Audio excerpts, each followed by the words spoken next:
Okay, o te manatu o le ata o to ia whaangalu le whati pa ia sau mata ne ia fia o lo a wai mai tu e fia o le vasa lo tato i tūlangi. Ai au pea no mātou whaatilo watu i o tō pa ia sau wo o mamalu le o tu lo na ia, tu lo na lava. The Vice President of the International Union for Conservation of Nature, Mr. Peter Cochrane, Madam Chairperson of the Australian Committee for IUCN, Ms. Fleur Downard, heads and representatives of IUCN's member organisations, representatives of IUCN commissions, colleagues, friends, ladies and gentlemen.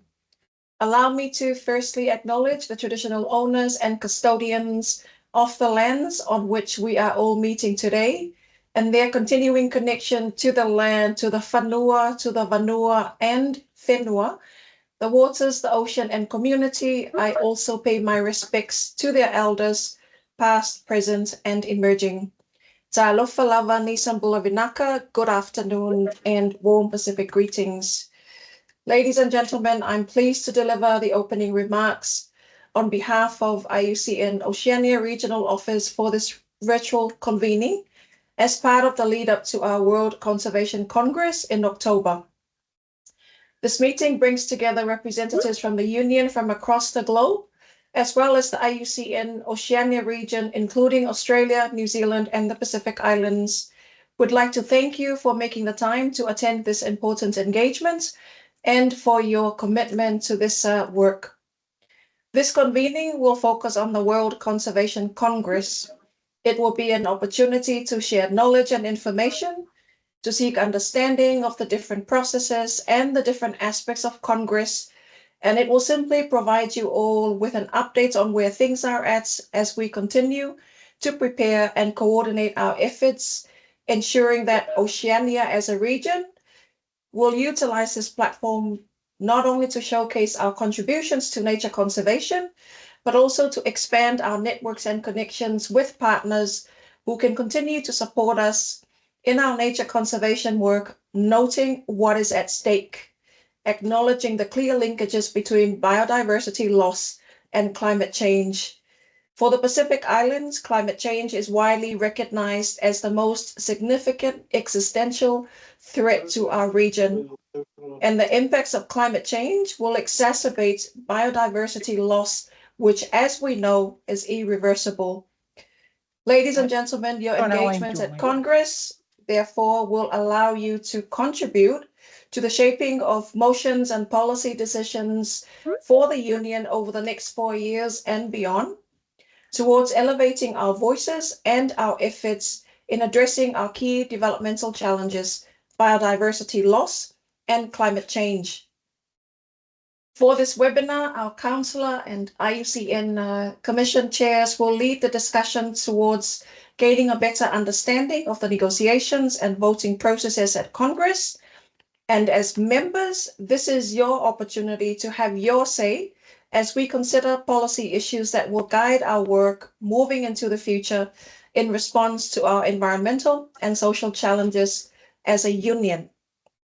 From a logistics perspective, we have invested in a pavilion where we will be hosting a number of side events and exhibits our work in Oceania.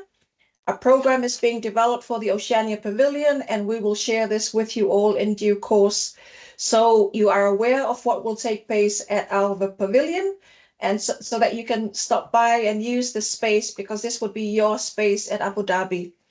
In closing, ladies and gentlemen, we would like to again convey your appreciation to the Australian Committee for IUCN for coordinating this virtual meeting. We also once again acknowledge everyone's participation and the time you have taken out of your busy schedules to engage in this webinar. We trust that the discussions will help with your preparations, and our team at IUCN stands by to support you and your engagement at WCC this year. Now, before that concludes some opening remarks from our end, I do want to take you through the agenda and provide some housekeeping matters at this point before I hand back to Sarah. Sarah, do you have a slide? Yes, they're just coming up. Yeah.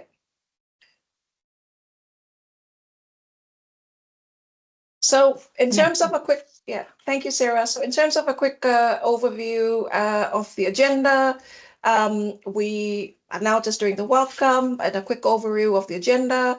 We will start with the IUCN Congress, beginning with the schedule and program and how you can participate at Congress. We will then go through the process of electronic voting and how that will happening, where the opening will start on the 27th of August to the 10th of September. Number 4 on the agenda, we will look at negotiations and motions, and you'll have an opportunity to understand how to negotiate motions in the Members' Assembly and how you could be supported to do that. Number 5, we will look at the voting process at Congress and how that will play out and what would be your responsibilities and obligations as members during the voting process. The last part of that will be the conversation on how you can join the Oceania delegation in terms of registration, joining the check-ins and meetups with other delegates in Abu Dhabi. This would be part of the conversation. And then the final item on the agenda would be meeting some of the IUCN Councillor and Commission Chairs candidates that will be up for voting at Congress. This is our agenda for this afternoon, Suva time. If you have any questions or matters for clarification, please feel free to put that in the chat as it relates to the agenda.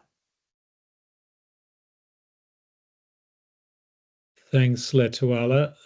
I think most people know who I am, Peter Cochrane, current councillor, and I'm coming to the end of my second term here, and I'm IUCN Council, and will be handing over to a successor. And given we have 3 candidates in Oceania for 3 positions, it is likely those 3 candidates would be elected. And I think Erica, who is standing nominated from Australia, will be on the call and be able to speak towards the end of this session. So welcome, thank you. Most of you, I am assuming, have a pretty fair idea about what's happening in Congress. Some of you will have definitely been before and some of you won't. There are at least several thousand people already registered prior to the close of the early birds, and I am guessing we're expecting, thank you, Sarah, expecting somewhere in the order of 10 to 15,000 people all up. Sessions of the Congress will also, of the forum, should I say, will be open to the public as well, which means there will be a lot of people on site at times in the early phases of the Congress. So the Congress schedule, thank you. So begins obviously at the Congress opening on the 9th with a formal opening, which would be very formal, I understand. The forum, which is the next 3 days or 4 days, should I say, is a series of planned sessions that will be open to participants to join. They're on the website at the moment. The details for those forum sessions, which are around about just over 100, I think, are still being fleshed out on the website, so that if you're interested in any particular forum session, I would stay tuned and keep plugging into the link for that session as more details become available. But I'm involved in 2 of those forum sessions, and it's still a work in progress at the moment, finalising speakers and the actual format for some of them. So the forum is an opportunity to network, discuss topical issues. It was a competitive process for members to nominate sessions at the forum. And we were way oversubscribed. So those of you who might be on the call who were unsuccessful at finding a place in the forum to discuss a particular issue may well be able to find a place in one of the pavilions. Leituala has mentioned that there's an IUCN Oceania pavilion. There are 35 pavilions in the exhibition space, which runs concurrently with the forum. And the pavilions have been, well, the space has been purchased by different organisations, but to my understanding is all of them will offer spaces for people to have hold discussions and short presentations, but you would need to contact the pavilion organiser. And again, that should be accessible on the website, and it may not be yet, but that will come. And Leituala, you might tell us later a little bit more about how people might engage in the Oceania Pavilion. I'm sure you've got a schedule, but it won't. I'm sure you haven't allocated all the time available yet. So my understanding is most of the pavilions will have some opportunity to be able to hold impromptu sessions, but I suspect the earlier you get in, the more likely you are to secure a space. So that's the sort of public-facing bit of the Congress, is the forum and the exhibition. There's also a large number of booths as well, 88 at the moment, I think, 88 booths and 35 pavilions spread over a very large space. So that will be an opportunity to dip in to any number of topics and also to network.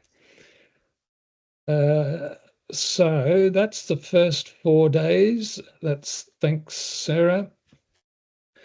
And the Members' Assembly is the business part of IUCN, our main governance bodies, where we elect our office bearers and hear and pass, hopefully, our next 4-year work program. This time round, many of you will be aware, there's also the final product from the process that was initiated in Marseille to develop a 20-year vision for IUCN. We're expecting that to be a subject of debate and discussion, of course, at the Congress as well. And motions, of which most of you would be aware. We've got something like 139 motions. 99, I think of it, are going to the e-vote starting next week on the 27th, and 40 are going to the Members' Assembly. A couple of those going to the e-vote were appealed, and they 2 of those were successful and will be going to the Members' Assembly. So that makes up the 40 that will be debated on site. Participation options as a result of COVID and the Marseille Congress. This will be our first attempt, and I understand the first international conference of this size, which is planned to be fully hybrid. So whilst there's no substitute to in-person participation, it will be possible to log in and follow many of the sessions, and certainly the Members' Assembly, online. Voting is all electronic as well, and we'll come to the voting a little bit later. I might just stop there because I know there'll be a diversity of experience with the Congress online. I'm open to questions at this stage, if anyone has any, just on the overall Congress. Kath, yeah, we'll talk about voting shortly. Okay, I just know that there are some members who are not experienced. The Deep Sea Conservation Coalition has just joined but may not be on this call. But yes, I did want to ask about how we participate in the discussions in relation to motions, but I guess also the program and so on. And for those of us who can't afford or can't take the risk of COVID to get to the Congress, one thing I saw was that there would be a sort of live feed, but I didn't see how we had input into it. But if you're saying that you're getting onto that shortly, then I can wait. Thanks, Peter. Yeah. Okay.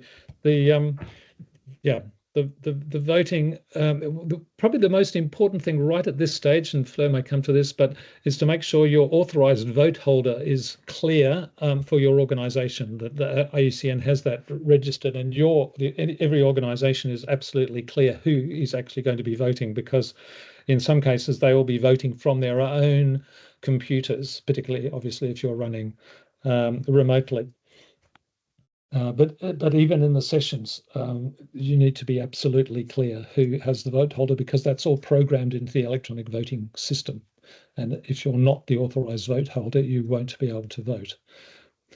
Yeah, but what I was unclear about from one of the earlier discussions was whether we would be able to have input to the discussions, and what the situation is in terms of, are there still going to be contact groups, for instance, and how do we get involved in those? Yeah, almost certainly there will be contact groups on a number of motions going to Congress, and we are still waiting for advice from the Motions Working Group on exactly how that will work.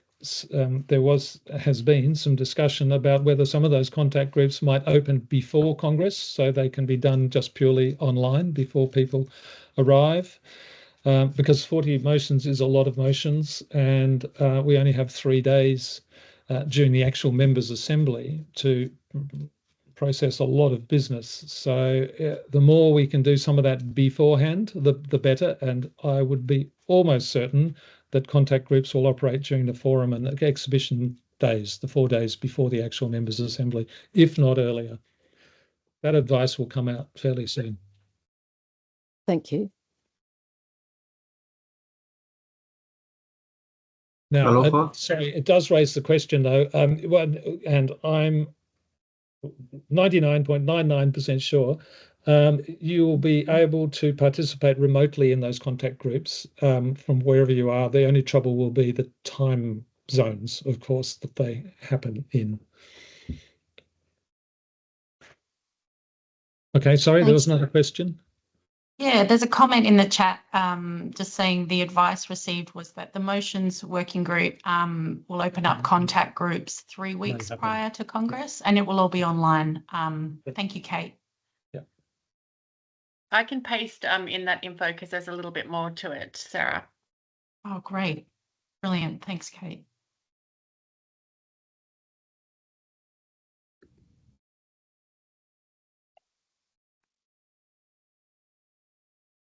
So even if that's right, even if you're at Congress, you would be participating in a contact group online.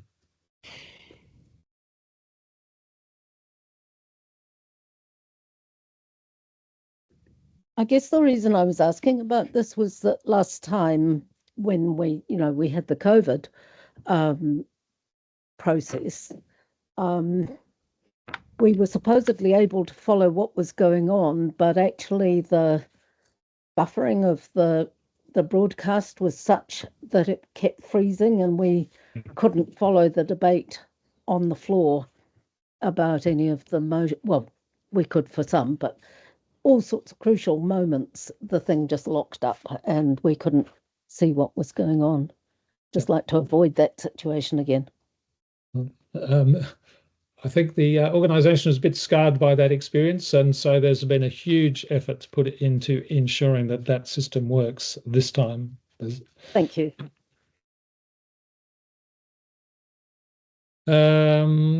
Okay, so electronic voting opening now, as we've said, there's something like 99 motions now open, and again the voting on these, because they've run through 2 contact group processes, the voting on these is yes, no, or abstain. They will then, in case anyone's unsure, the results of the electronic voting will be, if you like, just noted at Congress, so they effectively become Congress motions, even though the voting would have happened before Congress.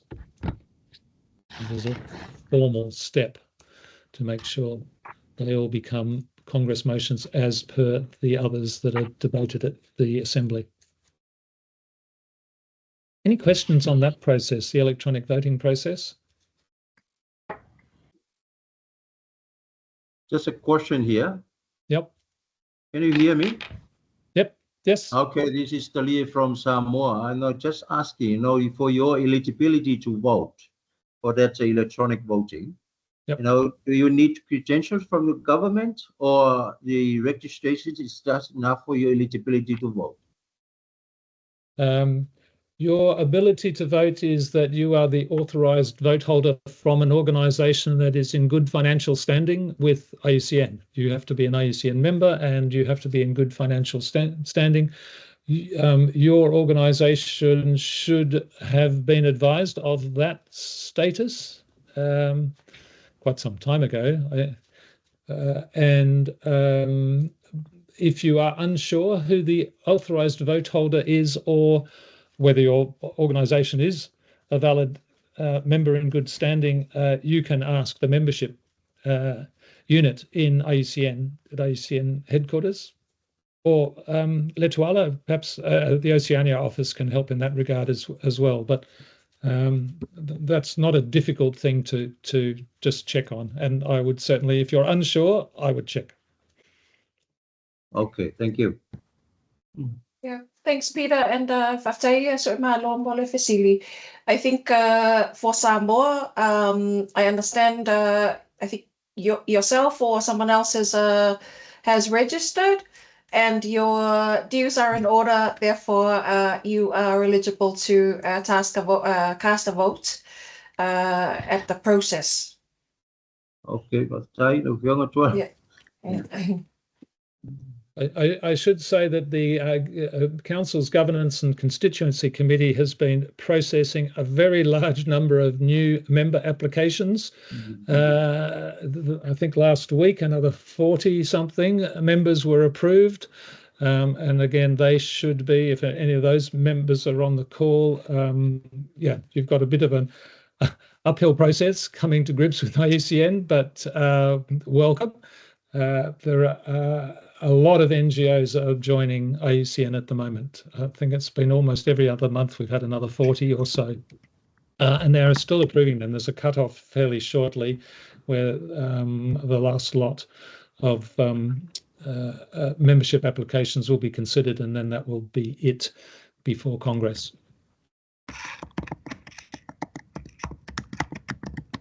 Peter, we've got one more question in the chat about the different options for voting between the electronic voting and the in-person voting at Congress. So you mentioned the e-votes are just yes, no, and abstain. Is there any difference between the options at Congress? At Congress, and this should be mirrored if you're working in a hybrid mode from your own laptop, is that there will be the opportunity when motions are being debated for points of order, for example. So that will come up. If you're in person, there will be an electronic device on the desk where you can ask to speak, but that should be mirrored in the hybrid mode from a laptop by the again held by the authorised vote holder. You will have the capacity to request to speak, because there will be a speaking order in the order of that people request to speak. And I have to say, I'm learning a bit about this because as one of the vice presidents, we will be called on to potentially chair some of the sessions. So we are currently running through training sessions ourselves on how this system will work and how we make sure it runs smoothly. So essentially, your capacity to intervene will be to request to speak if it's in a motion debate. It'll be a yes, no, or abstain on the electronic vote, and the capacity to raise a point of order. And so that should be exactly the same whether you've got a physical instrument in front of you in person in Abu Dhabi, or you're on your own computer at home or somewhere else. Does that answer that question?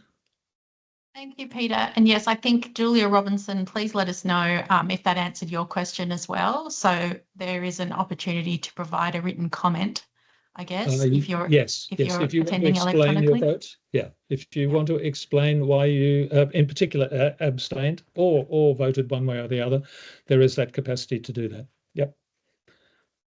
Wonderful, thank you. And just to confirm, Susie has asked, even if you're physically at Congress, will all of the contact groups be conducted online?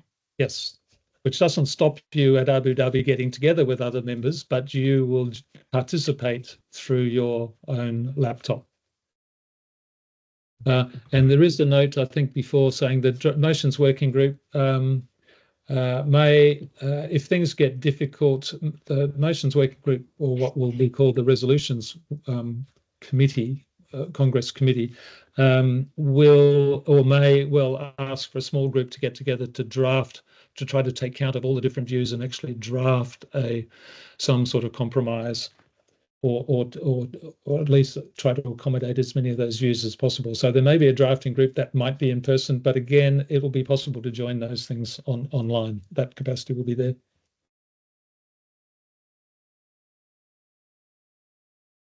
Peter, there's no more questions in the chat that I can see. Great. All right. So I think I can hand over to Fleur.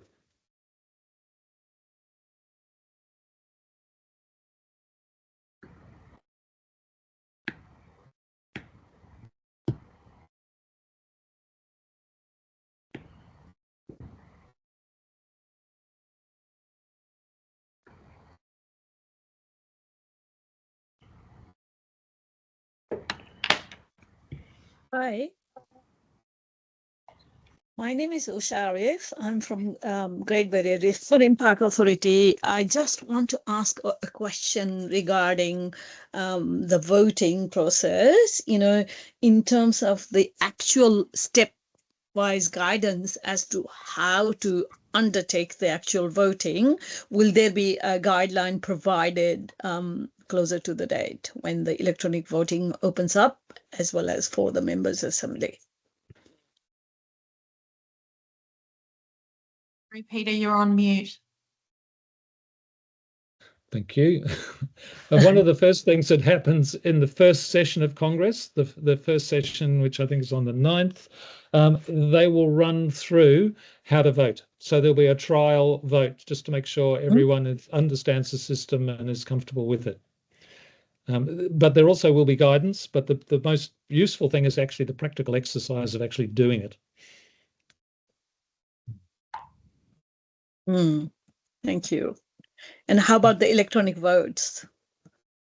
Electronic, so well, the same thing. So if you're participating remotely, you should be able to be participating in that first session of the Members' Assembly and actually try to run a vote yourself remotely. And how about the votes that are going to be, voted, the motions that are going to be voted ahead of the Members' Assembly, the 99 or 100, those? Yeah. Oh, sorry. Well, that you will get those instructions on the 27th, if not before. Wonderful. On exactly how, and the link to where to be able to vote. Yeah. Sorry, Wonderful. Thank you. Yeah. No, all good. Thank you.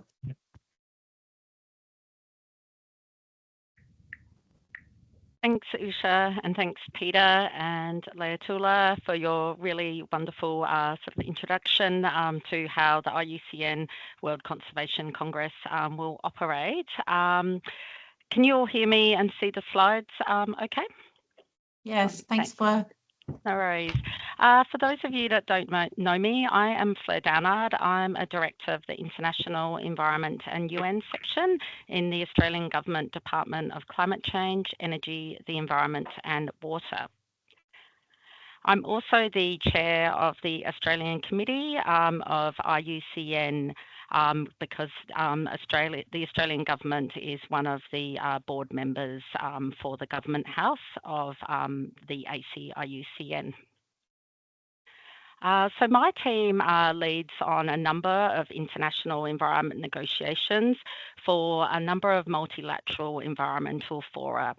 So that includes the IUCN, and we will be sending a delegation to the World Conservation Congress. That will be led by my manager, Susie Heaton, who's online.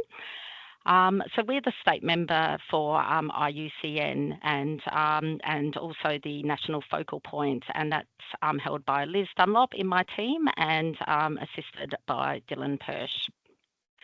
We're also the national focal point for the Intergovernmental Science Policy Platform for Biodiversity and Ecosystem Services, or IPBES, and Dylan Persh is the national focal point for that.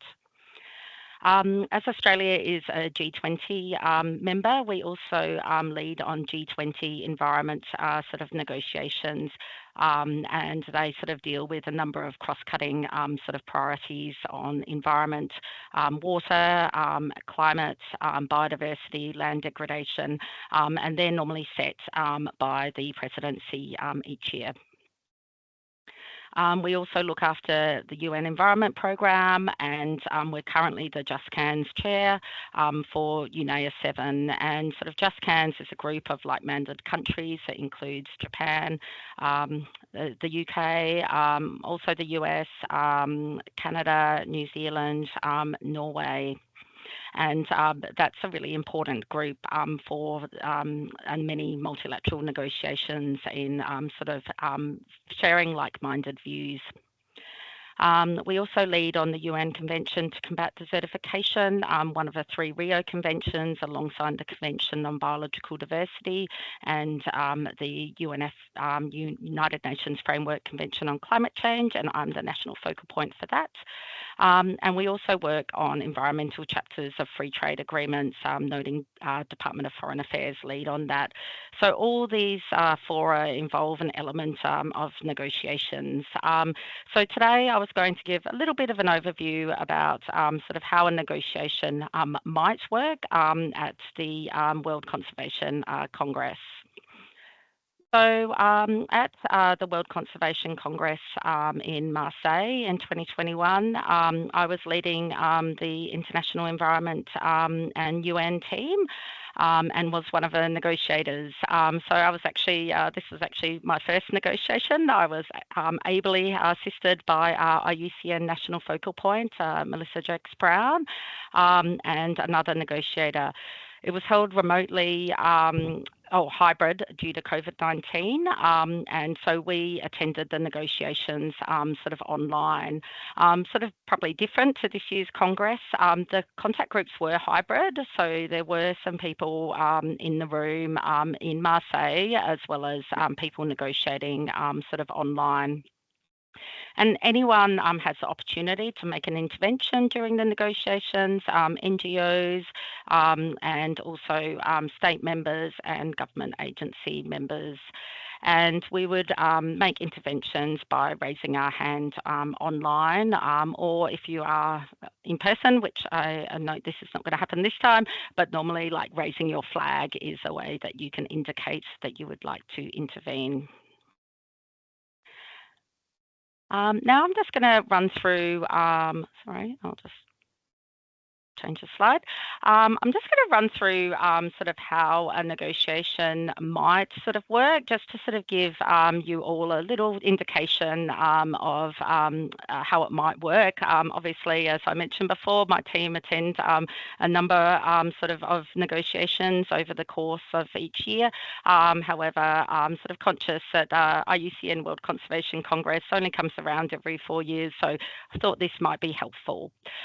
Normally in motion you have what's called perambular paragraphs, which are normally the paragraphs that sort of set the scene, talking about sort of background resolutions or previous international sort of work that's been undertaken in a particular fora.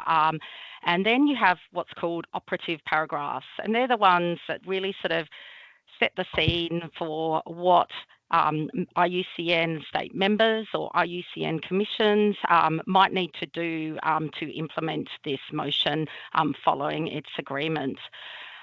So normally with the perambular paragraphs, there's sort of less negotiation on them because we might be recalling previous decisions, recalling sort of UN motions, recalling work that's undertaken by other international negotiations. So what a facilitator of a motion might do is, first of all, sort of maybe read out the first sentence here about, or this motion, I should say, is about establishing sort of a dugong conservation reserve in India. And this is one of, I've forgotten a number of the motion, but this is one of the motions that is not controversial and will be going to an electronic vote. So the facilitator will sort of read out that first sentence about recognising that dugongs are classified as vulnerable under the red list of threatened species, and that they play a vital role in maintaining the health of seagrass ecosystems and marine ecosystems. So if no one had any comments or raised their flag or raised their hand in respect of this particular sentence, what the facilitator will probably do is just sort of mark it in green because no one had any comments, and that sort of essentially means that it's sort of agreed. And then he or she may read out then the second sentence, which is noting the Indian government have established the country's first dugong conservation reserve, which again is a quite factual kind of comment. So again, if there's no sort of comments on that or no one's raised their hands, then the facilitator might mark that in green. So essentially, once it's marked in green and sort of no one's sort of raised their hands in the sort of virtual negotiating room, it sort of means that that text is now settled. So it's not really the best form to then go back and say, oh, actually, now we're on paragraph 10. Oh, actually, I think I might have a comment on those first two sentences. So that's just something just to sort of note. Obviously, Peter, if there's sort of different rules for this negotiation, please do feel free to sort of jump in, but that's normally how it would work. So moving on to the third sentence here, it might be that, say, I've just put Russia here just as an example country, that they may have suggested adding in the ocean here. So they've raised their hand and said they wanted to add in and the ocean. So then that sort of gives the opportunity for other people to sort of put their hands up and say, yes, we agree with it, or we don't agree with it. But say, for instance, just for clarity and making this simple, we'll just say that no one really objected to adding in the ocean here.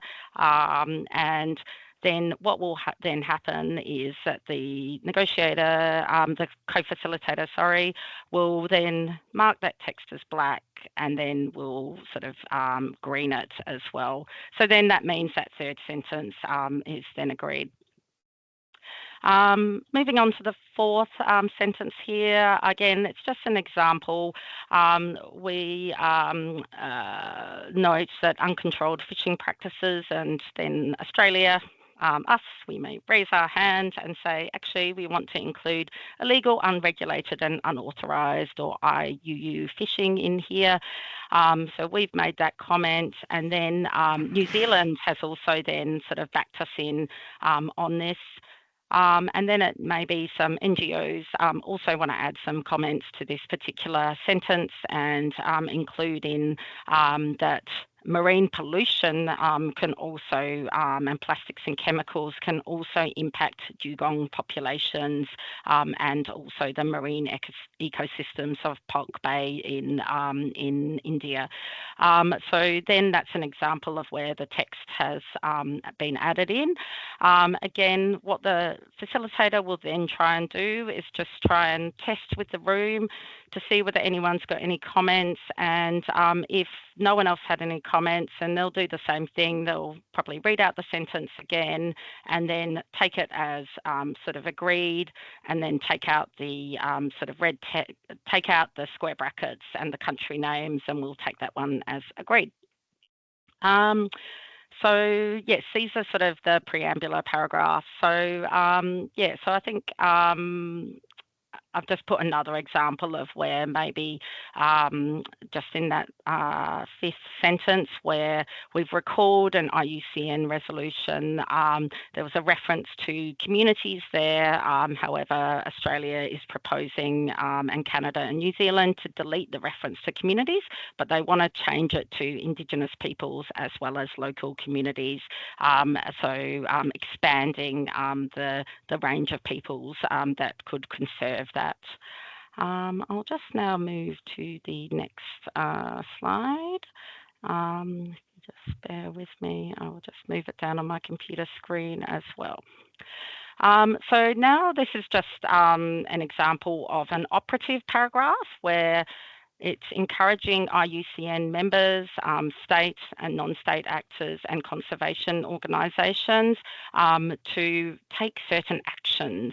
And we've seen this in some of the motions that are sort of gone to the controversial motions for negotiation, where there's a few different options here about what the text could be. And this is where the negotiations do get a bit more tricky, because you will often find that there might be a little bit of a divide between different groups in the room about which option they prefer. And this is where it's really useful in a negotiation to sort of maybe go and have some side chats to some people who are in the virtual negotiating room to see what their views are. So then you know that if you wanted to make some changes, you've got someone else to sort of back you in on those changes. So I think these are sort of, when there's a few different options, this is where often a co-facilitator might sort of set up what is called an informal group. And that informal group might be what might be happening on the margins in Congress, like Peter mentioned, where there's an informal group set up by the sort of co-facilitator to be able to try and resolve these issues and see, you know, can we get all countries behind sort of option one or option two, and try and sort of negotiate some text on the margins that might be acceptable to the majority of members. And in a union like the IUCN, where we've got non-government members and we've got government members, which often might have sort of different interests or different ways about sort of achieving conservation outcomes, it will be important to have those informal discussions involving both government house members and non-government house members to ensure it's an acceptable motion for both of those groups. And also, I guess that's a good reminder, and as well, that motions cannot pass the IUCN World Conservation Congress unless you've got 50%, at least 50% of the government house members voting in favour, and at least 50% of the non-government house and other organisations voting in favour. And that's really a really important sort of I guess protection that we have in the way IUCN and the World Conservation Congress works, is to ensure that a motion does not pass that just reflects non-government organisations' interests, or doesn't pass that just reflects government members' interests. And we're really trying to work together as a union to advance these motions that can be accepted by both sides of the House, or maybe side is not the best way to reflect it, because we are a union and we really want government house and non-government house members to really work together on these really important global conservation issues. So yes, so I might just stop there and just see if there's any questions about the negotiation process before I sort of finish with some top negotiating tips from me. So any questions from either in the chat, or if someone would like to raise their hand? Kath. Sorry, just have to move a few things before I can get to this. Yes, I was trying to brief some people who were in an organisation that had newly joined IUCN. And when I talked about the voting in two houses, one of them got the impression that that this was all happening in two different rooms, and they started talking about, you know, how do you get how do NGOs get into the government house? And I just think that needs to be explained, that we're all in the same virtual or physical environment. And it's simply that there's this requirement that we have a majority in each house, as you have explained, but that is not physically separated or unavailable to people to talk to each other directly. Yeah, that's right. And the voting all happens, like if you're in person in the same room, like that plenary room includes non-government and government house members. I actually really love this slide, and that's on this particular slide. I think that sort of visual illustration shows a particular motion that went to the World Conservation Congress in Marseille, and it shows who voted yes, which is in the green, for the government house, which is category A. And then I think that, I can't see it that closely, but I think the red is reject and the yellow is abstain. But you can see that this motion has actually passed because it had 50% of the category A, which is the government house members, 50% of category B and C, which is NGO house, and then category C is IPOs and other organisations. So that motion passed. So correct me if I'm wrong here, Peter, you've been to more congresses than me, but I think after each vote, this slide sort of comes up and shows how the voting happened on each motion. But I'll let you just sort of add a bit more detail on that since you've attended more congresses than me. Thanks. You've got it completely correct. It's a bit unfortunate we refer to the two houses because it does sound like it's something physical. It's category A is government members, and category B is non-government members, and category C is Indigenous Protected Area members, Indigenous Peoples Organisation, members, and for the non-government side, if you like, category B and C amalgamated into the one vote, which is what you see on the right-hand side of that slide is category B and C. So what will happen is because of the online nature of the voting to allow for some degree of flexibility for those who are not physically present and in different time zones, the vote will be open for 1 hour on motions, on the final text of motions. So the result of the voting won't be quite as instantaneous as it has been in previous congresses, but it will happen as soon as practical, as soon as the electronic voting system allows for the results to be displayed. So I think that's probably the most important thing with the voting on motions, is that there will be a bit of a delay before the result is available. And the other important note on this is once the voting is open for that hour, basically you're not allowed to disturb the voting, but the other business of the members' assembly will continue. So the voting will be open for an hour, but the business of the assembly will then continue once the vote is open, and then the chair should declare when it's finished, and then sometime as soon as practical after that, the results will be available.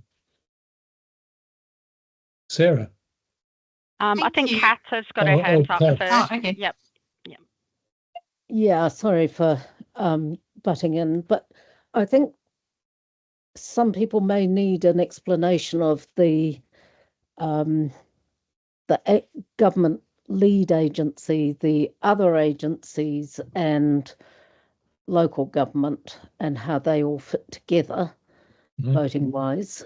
And so the government part, just to quickly jump in there. So the government category A is can be state parties like Australia, which is represented by the Department of the Environment, or government agencies like the Great Barrier Reef Marine Park Authority, or subnational governments, which is not a category that's been used yet much in Australia, but it certainly is increasing in size overseas. So including, that could be regional governments or cities, but they will all again be amalgamated into that category A. Can we also know whether we can have alternate voters or whether it's only a single person? Because for those of us in unfriendly time zones, it would be great to be able to hand over the voting to somebody else for, half of the night kind of thing. You Is can that possible? you can allocate or nominate a proxy. You have to do it well before the Congress if you're anticipating your proxy will cover the entire Congress, but otherwise you just need to be able to, it's in the rules of procedure somewhere, you need to be notify and I can't tell you who it will be, but I will find out. I think there's a time frame before the session starts so that proxies can be programmed into the electronic voting system. That's really pretty critical. If that's done, you've got enough time for proxies to be properly integrated. Yeah. But Peter, rather than saying there's somebody else who can vote from a different organisation, can the same organisation have two authorised voters, as it were, not having to pass it over to somebody else? No, you have to pass it over to someone else. I think that's otherwise that poses some risks in the system, so that there's only one person can exercise a vote from each organisation. If you want to change the person, you can, or as I said, hand over to a proxy. But you can't do it from session to session. It's got to be for the whole. You can change from session to session, but there's a time frame. I'll find it and let you know. I'll stick it in the chat. Thank you very much. That would be great if it could be circular. I presume this presentation will be circulated. Yeah. Well, maybe that explanation could be circulated too. Thanks. And the other thing everyone should have is this document, which is the statutes and regulations, which also includes the rules of procedure for the Congress, which has got all the rules, processes, etc. that Fleur and I have been essentially referring to. It's a must-have just to make sure you understand how the system works. Available on the IUCN website. Just Google IUCN statutes, and you should be able to get straight to it. But the rules of procedure for the World Conservation Congress are our Bible for how the Congress works. Sarah, sorry. And Fleur, this is your question. If I can just ask a question that was asked at our in-person workshop on behalf of commissions. There was a question around what role can commissions members play in the members' assembly, and it was my understanding that they're welcome to observe and they can be drawn upon by members who may need expert advice on a particular motion. Is that correct? Yes, and they don't have speaking rights. Commission members they're not members of, members in the sense of members of IUCN. Commission members and members of IUCN are very different things. Yeah. Is it correct that they can be present and observe? Yep. Okay. Absolutely. And many members, IUCN members, do draw on commission members for their expertise in discussing specific motions. Excellent. Thank you. Thank you, Peter, for answering Kath's question. And look, if there's any other questions, I know Peter and I and others will be able to help out, because I think the voting and the negotiation process it can be quite tricky. But as Peter said, please refer as well to the IUCN statutes and rules of procedure for the World Conservation Congress. And there's also lots of useful information on the IUCN World Conservation Congress part of the website as well. So I might just finish off my presentation with my top negotiating tips. Look, I always like to find my like-mindeds in the negotiating room, sit next to them if I can. It's really helpful to have those side chats with people regarding some issues that might come up, and if a like-minded country has a similar view to you and you want to propose some text, you know that you've got someone who will back you up in the room. A little bit harder when there's online negotiation. So, but I think in advance of Congress, if you've got some like-minded groups that are going, or organisations or member governments, get their WhatsApp number, pop it in your phone, and then you can sort of text on the sidelines of a negotiation. Also, negotiations will always run later than expected. I think for the last IUCN World Conservation Congress, I was in one of the contact groups for 4 hours and 21 minutes in my bedroom during COVID, spare bedroom during COVID lockdown from, oh gosh, I think it was like something from like 8 o'clock at night until like 12:30 a.m. in the morning. It was, I still remember it. It was tough. So the negotiations will always run later and longer than you expect. And also there will often, there's informal breakout sessions to resolve those kind of tricky negotiating issues on the text, like as I said, in that mock negotiation, where there's 2 different options. So you can get called on to go and meet with maybe a key NGO that's proposing some text that we might have said, oh, we're not quite sure that works for us. The facilitator might pull us aside and say, Australia, New Zealand, Canada, could you work with some of these NGOs to see whether we can come up with compromise texts that might be suitable and acceptable for both the NGO house and the government house? So that can also eat up quite a lot of your time as well. And that happens quite a lot in negotiations for the UN Environment Assembly and other sort of key negotiations, like at COP16 for the UN Convention to Combat Desertification. And then my last key negotiating tip is bring some snacks because you will be there longer than you expect. You need to keep your energy levels up and get as much rest as possible, which is really hard during negotiation. You might not be able to have a lunch break or a dinner break. So, and also there's something called Tim Tam diplomacy. People overseas love Tim Tams. So if you have a lot of Tim Tams in your suitcase, a Tim Tam can go a long way in sort of whoever you're sitting next to who may not have brought their snacks. And I was really pleased. I saw on LinkedIn in the Global Plastics Treaty negotiations, Tim Tam diplomacy was mentioned by our head of delegation. And at a recent G20 meeting, someone said, you guys always bring Tim Tams to your meetings. So Australians will be remembered for their Tim Tams. So that's my last little negotiating tip for you all.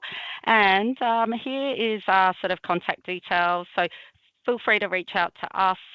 Liz Dunlop, as I mentioned before, is the national focal point. Dylan is the secondary focal point for IUCN, and myself. And we've been doing a lot of hard work led by Liz and Dylan to review all the motions going to Congress, sort of ask any questions that we've got about how the voting will operate. But I know Peter also is a fountain of knowledge, and Sarah as well. So and we look forward to sort of working with you in the lead up and at Congress. And I know Sarah will talk a bit more about how we sort of will connect as Australians and Oceania delegates at Congress as well. So thank you so much. I might just see if there's any last minute questions before we turn over to the next session. Any other questions for me? Can see, Fleur, just a lot of comments saying love the Tim Tam diplomacy and everything else. So thank you.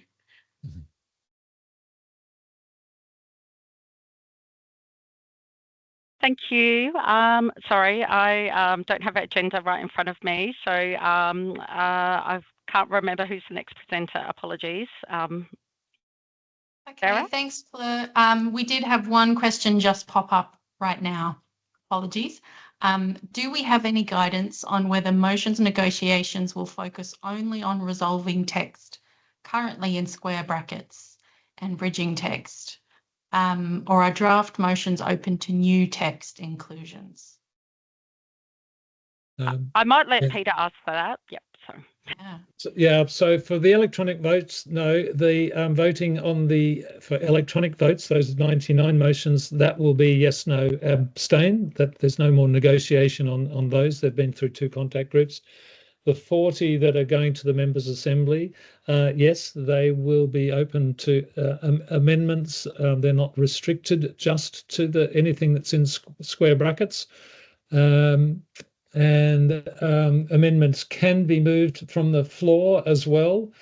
But there will be every attempt to try to ensure that the diversity of views, are worked through contact groups rather than on the floor, because moving amendments to motions from the floor just can take a long time and chew up valuable Members' Assembly time. So there will be every attempt to try to make sure there's to find some consensus position on those motions, and if there isn't, then there are irreconcilable differences, then they'll just have to go to a vote and see where that lands. Thanks, Peter. And actually, I did have a question as well about the motions going to e-votes, because I did notice some of them still had like 3 different amendment texts. Like one of them had like amendment 2, 3, 4. And so do we need to elect which amendment we like when we do go to the e-vote? They will need to be done in seriatim, I think. So they will just work their way through the amendments, and you'll need to vote on the amendments each one at a time, I believe. That's how I understand it. The instructions will come, but the instructions from the Members' Assembly is amendments are moved, you move them in the order they've come in, or the order in which they appear in the text, so that you end up with a final text with or without the amendments. So yes, amendments have to be moved first. Oh, sorry if I wasn't clear, Peter. It's some of the motions that are going to the e-vote still haven't got final text. So, so we have to... You'll have to do that, the same thing. Yep. There won't be, sorry, and having said there will be a yes-no vote, there'll have to be a yes-no vote on the amendments, and then, or any square brackets before there's a yes-no vote on the final text. Oh, right. So there could be quite a few different decisions that we need to make on one particular motion that's going to an e-vote. It's not just accept, reject, or abstain. If they've got like 5 different amendments, then we need to vote on each one of them. Yep. Okay. My apologies. I wasn't across the detail of some of those motions. Yep. If they've got amendments, they'll need to be voted on first. Or square brackets. Yep. Wonderful. Thank you, Peter. The motions working group have been doing a great job. It's for so many motions, it's really a phenomenal job to get almost 100 of them to the e-vote. So well done. Thanks. And this is Sarah. This is your session, I think, isn't it? So over to you. Thank you, Fleur. And yeah, thanks again for sharing your expertise and experience with us. That was brilliant and really helpful. I'll just chat for 30 seconds. So as Fleur mentioned, we will be organising meetups and check-ins for everybody from across Oceania who is attending Congress in Abu Dhabi. So if you are planning to come as a commissions member, as an exhibitor, or in whatever capacity you're attending, please let us know so we can meet up with you and include you in our side events, I guess what we'll call them, our meetups. And, we can put together an informal Oceania delegation. So the link is there, but I will also share that after the webinar with everybody. So you can all log your attendance with us. And that's really all I had to say about that. And now we thought I'll stop sharing and we can open the floor to our candidates for councillor and commissions chairs who are joining us from all around the world today. We've got quite a few in the room, I think, and I can see one. So I might just call out your names and ask you to speak and introduce yourselves. So Craig Bennett, I can see you on my screen. If you'd love to unmute and introduce yourself and what you're running for. Thanks. Hello, good afternoon, everyone, or good morning, where I am. I'm joining you from Cambridge in the UK, so it's 4 o'clock in the morning here. But I'm thrilled to have this opportunity to join you. I'm standing for councillor for the Western Europe region. Just very quickly, I'm someone that has been actively involved in IUCN over the last 5 years, since I became Chief Executive of the Wildlife Trust in the UK. the Wildlife Trust is itself a federation of locally run grassroots organisations. And I hope that one of the things I can bring to IUCN Council is a really good understanding, actually, that I've had over 25 years of managing and governing federations, particularly understanding the dynamic between the Central Secretariat and members. And I see it from the point of view of both of members. I am a member of IUCN. My organisation is a member of IUCN. In fact, was one of the 5 founding members of IUCN. But also I understand it from the perspective of trying to run an effective secretariat as well. So I'm hoping I can really help with that dynamic. There's many other things I could say, Sarah, but I don't know how much time I have. So I'll hand back to you for now. Okay, that was perfect. And now I'll pass to Charlotte Caribou-Hoy, who I hope I've pronounced your name correctly, Charlotte. Apologies if not. Please introduce yourself. Yeah, thank you, Sarah. Good morning, everyone. I hope you hear me well. I am now attending from Germany, where I'm leading a workshop for rural youth groups. It's 5 o'clock in the morning, but actually I'm based in Guinea-Bissau and Senegal and in West Africa. I've been involved with IUCN for ages, I think for more than 30 years.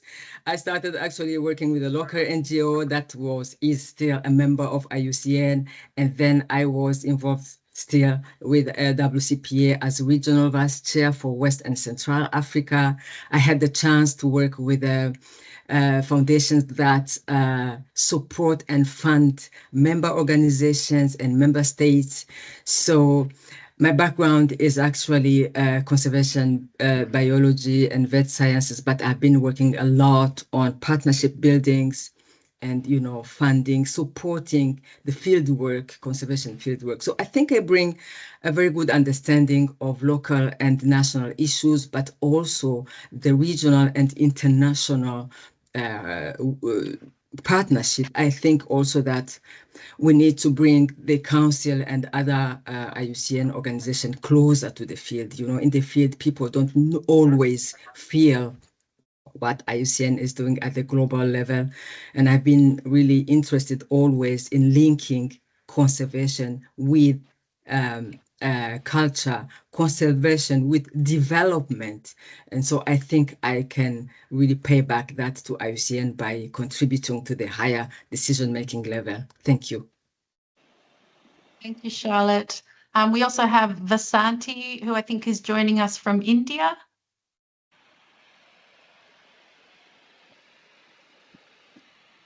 Sorry, you're on mute. Mm-hmm. Hi, can you hear me now? Yes.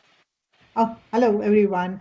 I am from India, but right now I am in a small city called Charlotte in US.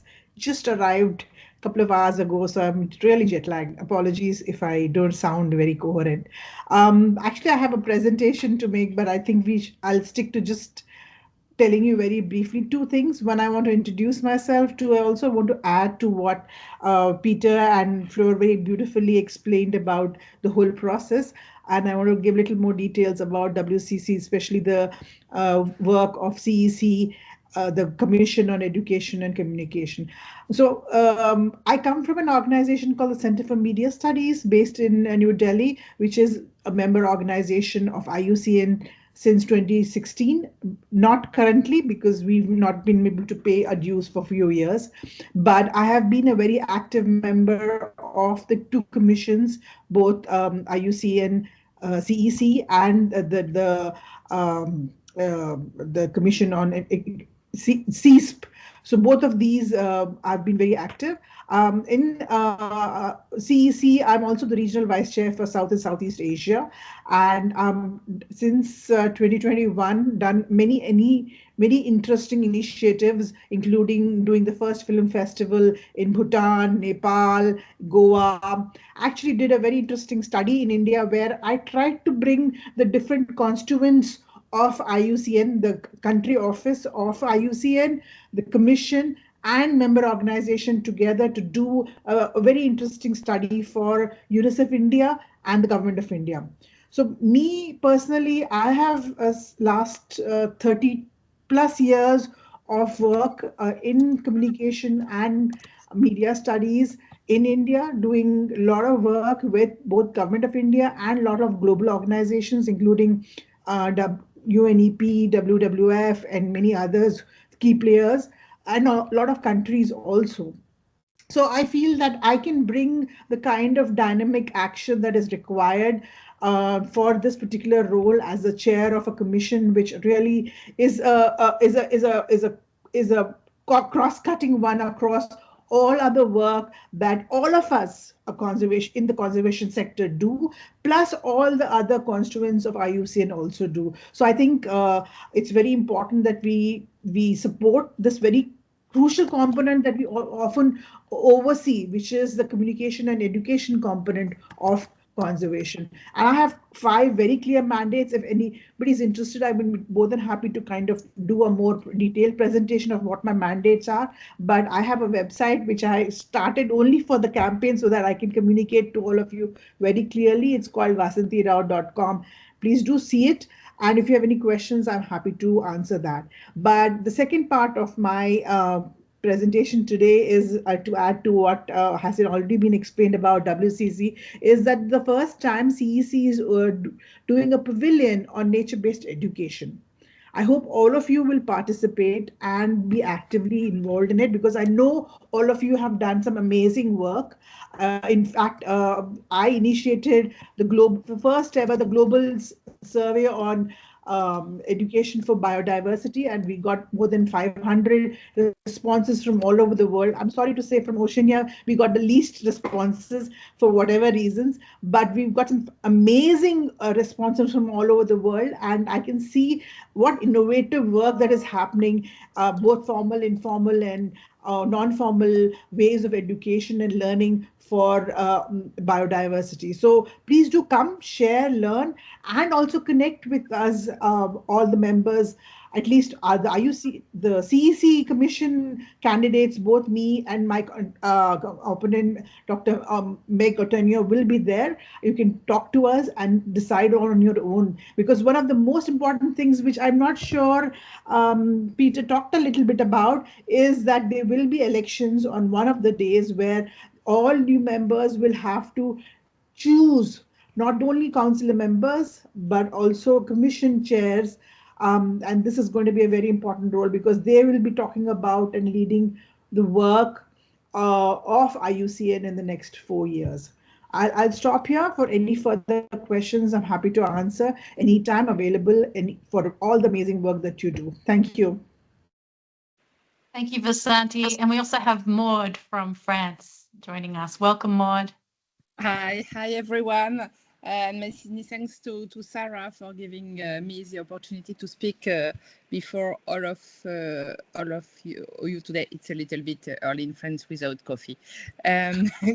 Greetings and hi to my colleagues, Peter.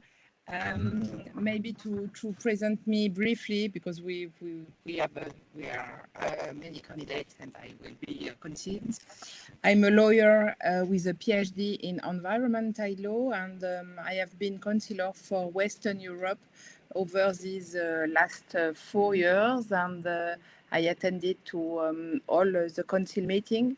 That was important for me to have a strong engagement as a councillor. In parallel, I'm also president of the French committee, which is the second largest in the world, with almost 80 members. So that is also a challenge to reunite all people on the same point of view, on the motion and everything. And we have members over the world, including overseas territories as Polynesia. So I have a good knowledge on a lot of questions on protected area over all the world. As president of the French committee, I prepared the IUCN World Congress in Marseille, which was more than a challenge in the in the context of COVID-19, but it was a very, very important moment for France. And with the French committee, we are working closely with our partner and French-speaking countries in Africa So we try to develop and support models for park and protected areas. I have a good memory of the Congress in Sydney, and we try to push this model as a model. And I'm also co-president of the Francophonia Network in the IUCN. Peter knows that, but I try to push the bilingualism or the trilingualism of the IUCN to have a more largest point of view and to include the small NGOs. I'm elected in Paris. I'm a councillor of Paris, and I'm a national secretary of BirdLife France. Maybe last one, I have a teenager daughter, so that is also sometimes a challenge, but that helps. I have a privilege to serve as a deputy chair of a membership committee, where I was actively engaged in several task forces. But I want just to come back on a point. I was chair of the working group on membership fees. That was for me very, very important point. We have statutes coming back from before the internet period and everything. So our statutes and our rules are not totally adapted to the modern term. Peter knows that, but I try to push in this role to work to reshape the system so that more small NGOs and more indigenous peoples organizations could find their place more easily within our union, and so we could have to have a more open to a diversity of actors, included also local subnational government. So I work very closely with John Paul Rodriguez, the chair of the Species Commission, and we push to reform also a reform for venue-based organization, including zoos and university, to join and to contribute. So I hope, if not elected, I hope somebody will continue this work, because it's very important for our organization, especially for IPOs. Maybe just to finish, I'm a member of the working group motion, deputy chair of the working group motion. So in charge of the French part, I was the only Francophone in that group. So I hope there is no mistake, because if there is any mistake in the writing of the final motion, it's my fault. But I speak better French than English. So that helps, and I speak the 3 languages of the union, better French because it's my mother tongue, a little bit English, and also Spanish. So I hope with this quality and skills I could help our work in the council. Happy to meet you in person in Abu Dhabi. I know Australia was very interested to host the Congress, so maybe next time. And so it will be a pleasure to meet you. Thank you so much. Thank you. Thank you, Maud, and thank you to all of our guests for introducing yourselves. For everyone else in the room, we'll send a follow-up email with a link to all of the people running for councillor and commissions chairs. And so you can have a read of everything before you have to vote at Congress. Thanks. I might just add that all candidates need to be voted on. So even for West Europe, for example, every vote counts. So you don't just vote for candidates from Oceania. If you're from Oceania, you vote for all the global candidates. So it's really important for all members to learn as much about the candidates who are standing for the positions as possible. And so thanks, Craig, Maud, Basanti, and Charlotte for making the time to show your faces and say a little bit about yourselves. Thank you very much for the opportunity. Thanks. Thank you. Appreciate the opportunity to meet all of you. I look forward to meeting you at the pavilion and at WCC. Thank you. Bye-bye. Bye. Thanks. That concludes, I guess, the formal agenda. Leituala, Fleur, Peter, does anyone want to make any closing remarks before we open the floor to any more questions? I think I need to do a little bit more work just on that question of amendments and square text on the e-votes, because reading the rules of procedure, votes on motions as they go have to be very quick, otherwise the whole thing takes forever. So I think I'm sure the motions working group will provide the advice on how you handle amendments and square texts, whether that the votes on those are instantly, which it seems to be in the rules of procedure, or whether there's a little bit of time to reflect on those votes, because otherwise it's going to be a very long, drawn-out process if there are lots of square brackets or amendments to be dealt with in the electronic voting system. So, yeah, let's find out some more information on that. And Sarah, we might circulate that to everyone who's been on the call. Sounds good. Thanks, Peter. Kat? Yes, thank you. I've made myself very unpopular over the years by drawing to the chair's attention that people who are trying to follow what's going on in a second, third, or fourth language, and or who have slow computers or time between what's going on in the Congress and the messages coming through to them on their own internet, they need a bit of time. And what we've seen in the past is that, you know, the top table with all these flash computers with lots of space and so on, whizzing through stuff, and people who are absolutely struggling because they're not getting an instantaneous grip on what is being proposed. And I would ask Peter and everyone else, could you try and make sure that the top table is aware that they have to leave people a little bit of time to cope with the delays of it getting through to them and delays of people getting translations or what have you. Otherwise, it's very unfair and just, you know, favours the people with really good technology and rapid receipt of the information that is being transmitted. Yeah. Yes, point taken. I think the challenge for chairs is, and for everyone, is there's a phenomenal amount of business to get through in 3 days.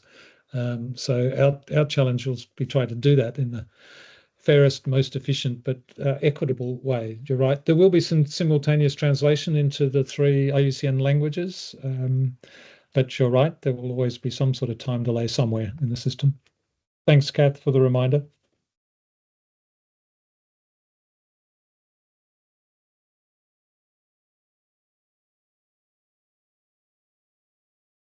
Any other questions? Nothing coming through the chat. Okay. Just as a reminder, I mean, traditionally we've had 6, or for many years we've had 6 commissions. Now we have 7. One of the motions early on will be to ensure to, in fact, I think it'll be in the first session, will be to confirm or get agreement on the mandate of the Climate Crisis Commission, because it was set up in an interim way following Marseille. So that needs to happen so that the votes for a commission chair need to be valid. So we need to just reaffirm, if you like, or affirm the Climate Crisis Commission before we can have an election for the chair of it. So there will be a bit of business happening in that first session, and there will be some amendments to rules of procedure as well, which won't apply to this Congress, but it is important that they happen early on in the piece. So there's a few things in the first session for which all members will be needing to pay attention to. It's not just an introductory session and running tests on votes. There are some important decisions that will be made in that first session on the 9th before we have a few days of exhibition and forums.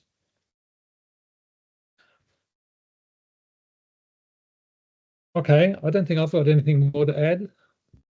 Thanks, Peter. I'm wondering then if Leituala, would you like to make any closing remarks and then we could finish a little bit early? Thanks, Sarah. Nothing much from my end except to say thank you again for coordinating this webinar, which I thought was very useful and helpful for our members, particularly those who will be attending Congress. So thank you again.